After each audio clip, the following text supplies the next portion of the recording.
Estamos à sua mercê. Poderemos um dia contra-atacar? A ciência está procurando meios para domar a fúria da natureza, assumindo os elementos. Um dia, poderemos até tomar o controle.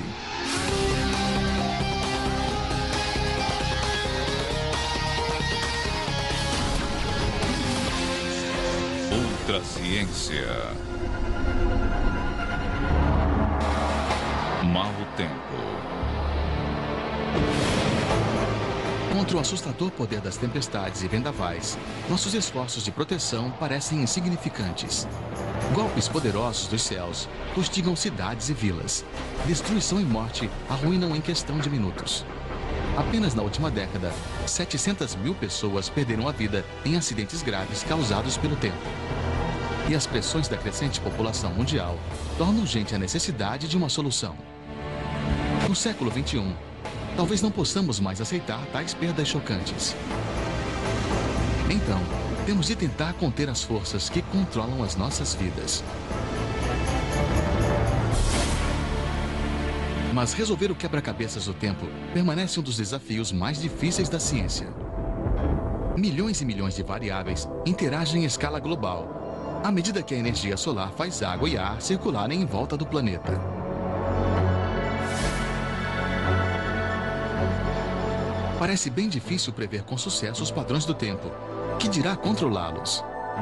As imagens de satélites estão ajudando os cientistas com o quadro geral do tempo, mostrando padrões em tempo real.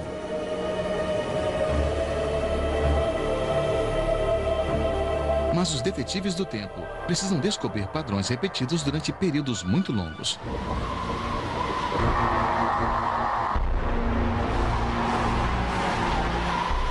Junto com os ciclones, os furacões são os mais poderosos e destrutivos de todos os eventos do tempo.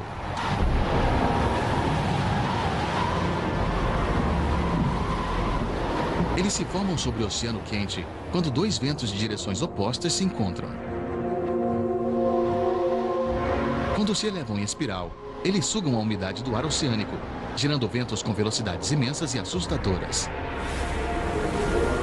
A energia em apenas uma dessas tempestades é semelhante em força a 10 bombas atômicas. Em 1992, o furacão Andrew, com ventos de 240 km por hora, tornou-se o pior desastre natural que já assolou os Estados Unidos. Na contagem final, Andrew matou 15, deixou 250 mil desabrigados e causou um prejuízo de 25 bilhões de dólares.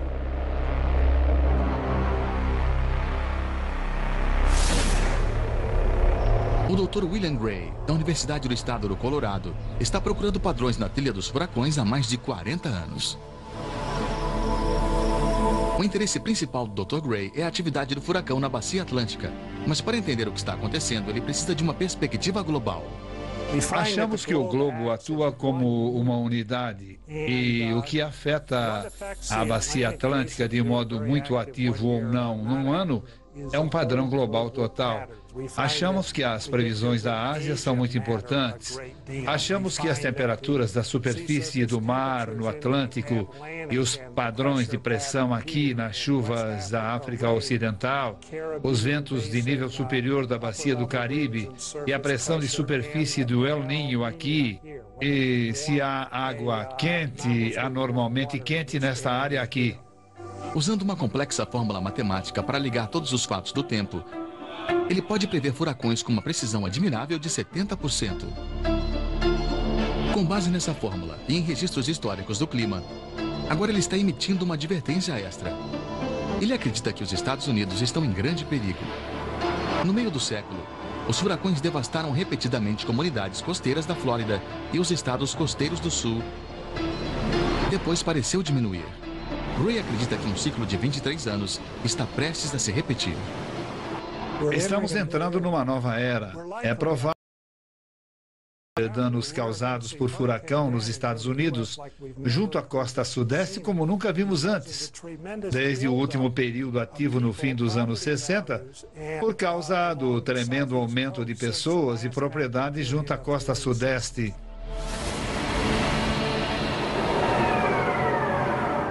Em Audange, França, Jean-François Berthomier está ajudando os produtores de vinho a lidar com uma peste dos céus: granizo. Os danos causados por ele podem devastar instantaneamente as uvas de um ano. Em 1983, este fazendeiro perdeu 324 hectares de vinhas no valor de mais de 2 milhões de dólares. O Dr. Berthomier e sua equipe estão usando um novo método de borrifar as nuvens para transformar granizo em chuva.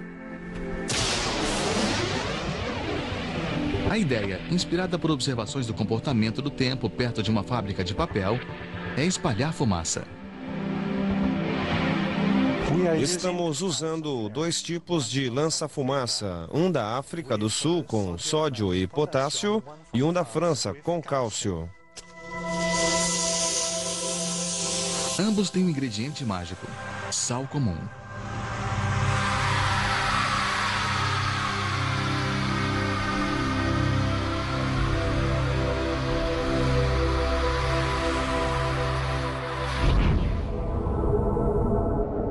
Uma grande frente aparece do sul e está parecendo perigosa.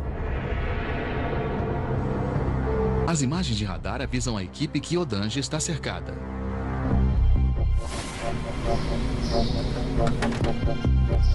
Os lança-fumaça são transportados em engradados especialmente desenhados e amarrados juntos para a detonação.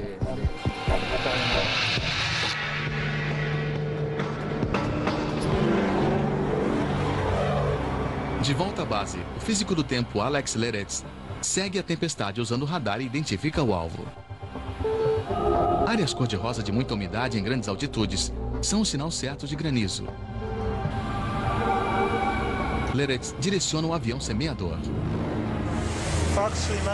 Estamos chegando. Câmbio, câmbio. Pode me dizer onde está a corrente ascendente? Para começar o trabalho, o avião tenta encontrar a corrente ascendente, o lugar onde o ar está sendo sugado para cima, para dentro do vendaval. Eu acho que você deve estar a sudeste das tempestades. Acho que lá existem correntes ascendentes importantes. Estamos na correnteza e começamos a fumigar. Os lança-fumaça ligados 2 de uma vez soltam pequenas partículas de sódio que combinam com a umidade da nuvem para formar gotículas salgadas. As gotículas crescem rápido, muito pesadas para serem sugadas para alturas geladas e formarem granizo, elas caem como chuva.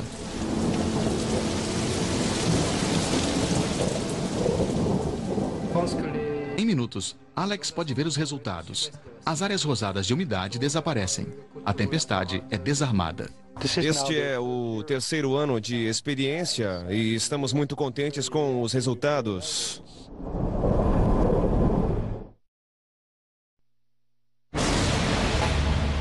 Nos Estados Unidos, raios matam cerca de 100 pessoas por ano e ferem mais de 250.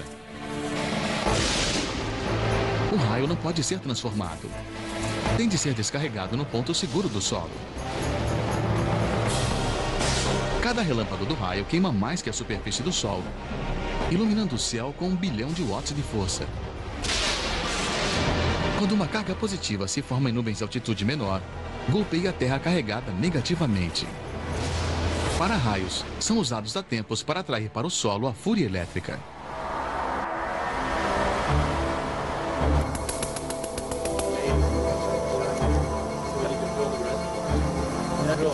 Mas o Dr. Jean-Claude Diels, da Universidade do Novo México, está trabalhando num para-raios que possa atingir o interior da própria nuvem e arrastar o raio para baixo. A ideia é que pulsos de laser de alta energia criem um caminho de elétrons através do ar que o raio siga um local de aterragem segura. Dr. Diels pretende construir um laser grande o bastante para atingir as nuvens e depois observar os efeitos. Seria realmente legal se pudéssemos dissolver totalmente um cúmulo nimbo e, por exemplo, ver o que acontece ao tempo depois da combinação das nuvens de tempestade. Toda a energia elétrica armazenada nestas nuvens deve ter alguma influência no equilíbrio da própria nuvem.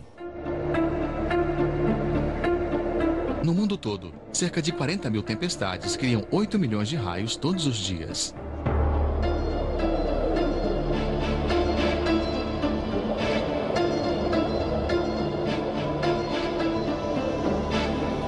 começar a pensar em interferir com os principais sistemas do tempo, precisamos compreender muito mais sobre o funcionamento deles.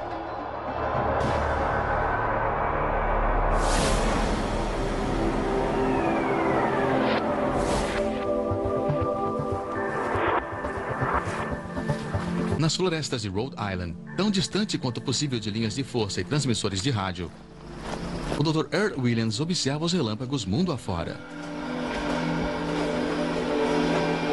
Num pequeno osciloscópio, gigantescos golpes de raios, mesmo do outro lado do globo, apresentam-se como perturbações em forma de ondas. Os dados são colhidos por 2 magnetômetros, que medem o campo magnético da Terra, um correndo diretamente leste-oeste, o outro norte-sul. O campo elétrico da atmosfera é medido por um medidor sensível, num mastro 12 metros acima da superfície da Terra. O Dr. Williams está medindo as ressonâncias de Schumann. As ressonâncias de Schumann são oscilações eletromagnéticas do planeta inteiro. Um raio no planeta emite impulsivamente uma onda eletromagnética que se propaga com pouca perda ao redor do mundo inteiro. Do mesmo modo que as ondas de rádio se refletem na atmosfera superior e voltam para a Terra, as ressonâncias de Schumann reverberam numa cavidade. Essa cavidade existe entre a Terra e a ionosfera. A ionosfera forma uma barreira exterior feita de partículas energizadas separadas pela radiação do Sol. Essa barreira faz as ondas eletromagnéticas produzidas pelo raio irradiarem através da cavidade. Os relâmpagos na cavidade de Schumann são como um sino tocando. Um raio faz soar toda a cavidade da ionosfera da Terra. Um raio pode fazer outro irromper. Mas a energia elétrica é ainda mais fundamental ao planeta e seus ciclos. O globo é um circuito elétrico gigante. A ionosfera tem uma carga positiva, a Terra negativa. A diferença entre as duas é de cerca de 250 mil volts. Se você colocasse um fio até a ionosfera, todo o planeta sofreria um curto-circuito. Se isso fosse possível, provavelmente você alteraria o tempo, apesar de ninguém saber como seria essa mudança. Relatórios diários do tempo quase nunca mencionam a carga elétrica da atmosfera da Terra. Mas poderia mudar o caminho das tempestades ou aumentar a chuva. A energia elétrica é gerada da terra abaixo. As tempestades de raios podem enviar para cima corrente suficiente para dar energia a 2.000 televisores. A energia também vem dos céus, do nosso Sol. A cada 11 anos, o Sol atinge um pico de atividade chamado máximo solar. Aí, ele flui energia para a ionosfera, aumentando a voltagem e a força dos campos elétricos na atmosfera.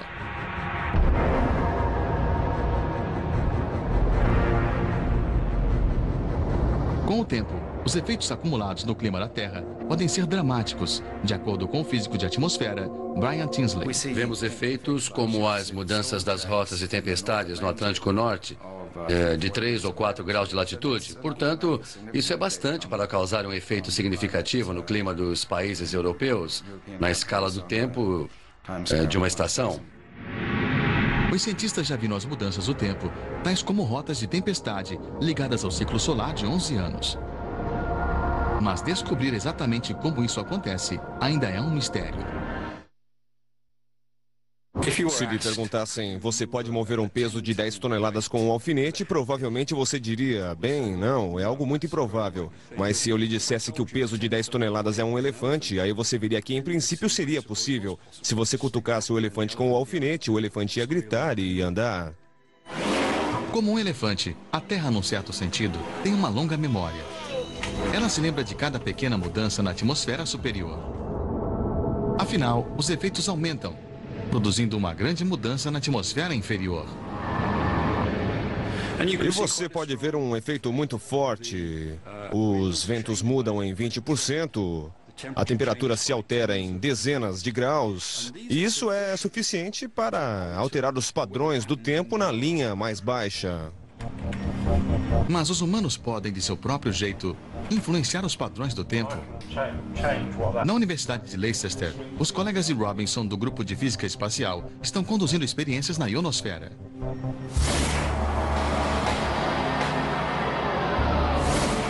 Em Tromsø, Noruega, um poderoso conjunto de antenas transmite energia de micro-ondas direto acima, a centenas de quilômetros. O físico Mike Ritwell é o encarregado. As ondas de rádio vêm dos transmissores ao longo desses canos de alumínio aqui e sobem pelas torres até as antenas. E dali elas são irradiadas para a ionosfera a cerca de 200 quilômetros de altitude. Temos 36 desses mastros todos conectados para transformar um grande conjunto numa grande antena. E a razão de precisarmos de uma antena tão grande é formar um estreito feixe de energia de rádio que vá até a ionosfera. Ao mandar energia para pequenas áreas da ionosfera, o aquecedor pode produzir o mesmo efeito que o Sol. Criar moléculas atmosféricas para criar características tipicamente associadas com eventos naturais, como a aurora. Tentamos colocar o calor no aquecedor. É por isso que é chamado de aquecedor. E fazer isso de modo controlado. Porque na natureza, como você sabe, não temos controle desses eventos. Nós aceitamos o que a natureza nos dá. Mas, sendo físicos, nós gostamos de controlar experiências assim.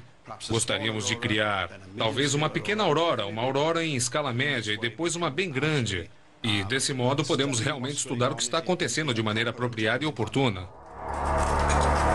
Criar uma aurora artificial é uma conquista significativa. Mas isso significa que podemos controlar os padrões do tempo?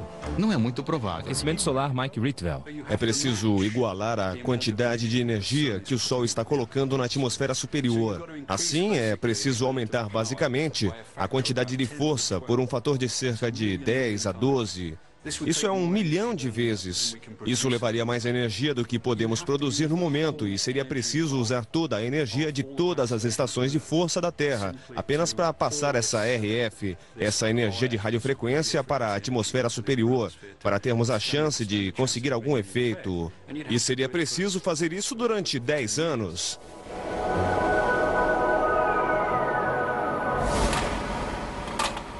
Para o físico norte-americano Bernard Eastlund, poderia haver outro modo de usar as propriedades especiais da ionosfera para influenciar o tempo. Esta é uma lâmpada sem eletrodos. Está cheia de gás que simula a atmosfera superior. Vou colocá-la em meu forno de micro-ondas. Mas antes disso, quero preveni-los que ninguém deve tentar fazer isso com suas lâmpadas. Obrigado. Agora, vejam o que acontece quando eu ligo o micro-ondas.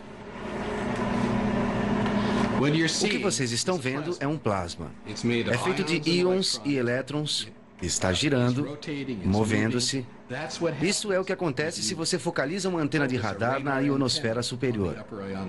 Se você pegar esse plasma brilhante e o espalhar sobre alguma área, como um espelho, ele vai fazer com as ondas de radar exatamente o que essa superfície está fazendo com meu rosto. Vai refleti-las e permitir que você as coloque em outro lugar. A ideia de Eastlund é criar espelhos artificiais de plasma na ionosfera que possam dirigir feixes de energia para modificar o clima em outro lugar. Minha motivação é principalmente prevenir destruição. Quero dizer, quando a gente lê a respeito, sabe, parece que estamos sentados aqui e tivemos todos esses aborrecimentos militares. Ainda assim, esses furacões chegam e destroem milhares e milhares de casas. Ele teve a ideia de controle do tempo quando escreveu um artigo para um sistema de conjunto de radar. Esse complexo é HARP, ou Programa de Pesquisa Auroral Ativo de Alta Frequência.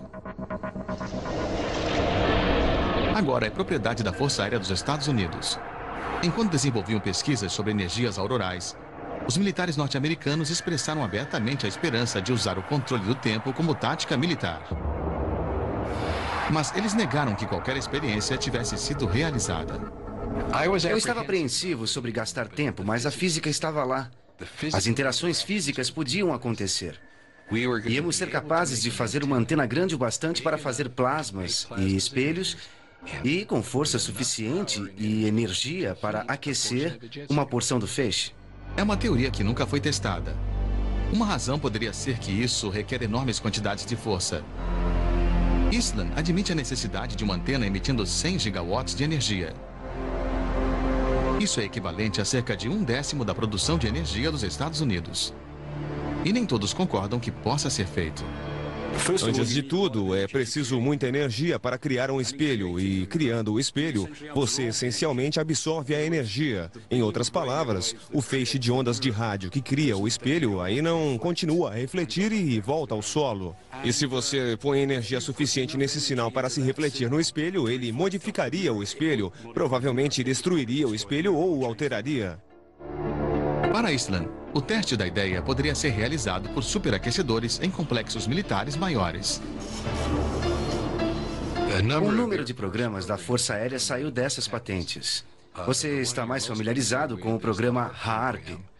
Existe um segundo programa chamado AIM, que é a sigla de espelhos ionosféricos artificiais, que, ao menos na prancheta, utilizaria antenas muito maiores que a antena do HAARP. À medida que se acumula o nosso conhecimento sobre os eventos atmosféricos, ganhamos terreno sobre o tempo. Armados com superequações, sensores e alta tecnologia, os cientistas estão decifrando os mistérios. Gradualmente, eles estão centrando a atenção na admirável possibilidade de que um dia poderão domar os elementos. Mas interferir com a natureza pode ser um negócio arriscado. Sem um total conhecimento de todos os processos, enganos poderiam levar a desastres ainda maiores. Acho que ainda é muito cedo para planejar uma modificação do tempo em larga escala, porque não sabemos que são os efeitos a longo prazo, nem como são os processos naturais em escalas de longo tempo. E até que saibamos, poderíamos realmente fazer as coisas acontecerem do jeito contrário do que pretendemos que sejam. Mas à medida que populações maiores colonizam porções vulneráveis de nosso planeta, o prejuízo em vidas perdidas e propriedade ao tempo só pode ficar pior. No final, a tentação de influenciar os padrões do tempo a nosso favor pode ser grande demais. Algum dia, no futuro, alguém pode decidir correr o risco.